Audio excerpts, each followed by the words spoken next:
What do we need to do to get this to stop and to bring us together to heal a wound that has never been healed? I wish that I could say, Dr. Drew, that the prosecution of that officer is going to bring the peace that we're looking for, but I honestly don't believe that, because What's it going to take?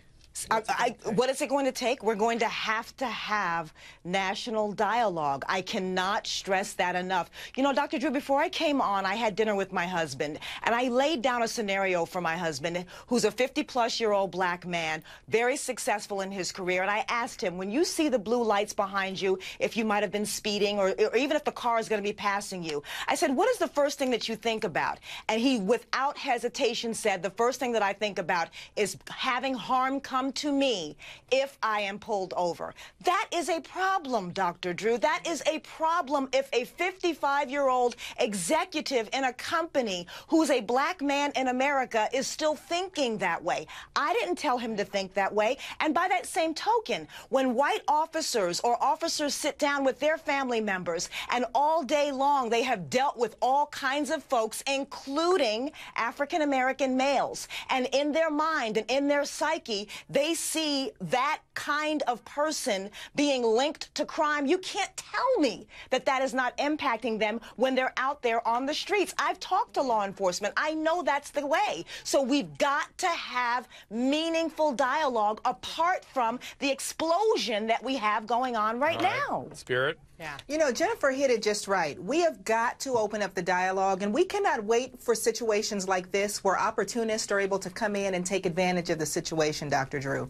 We need to get real and talk about race relations in America. There is no perfect scenario here. We talk about it all the time. No, we don't. What are we missing? We sugarcoat it. We are politically correct about it. We will not have real conversation. What's missing? What is missing? Help me. What is missing in the conversation? What is missing? And let me say something. Let me tell you one thing that I think is, and let me frame it when I seem so ignorant on the issues.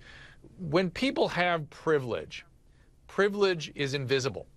I want to say that. So I'm a white male, so presumably I have a certain amount of privilege just being so. And so it's invisible to me. It's people that don't have it that really see it. But it's not invisible to everybody else. You're right. That's right.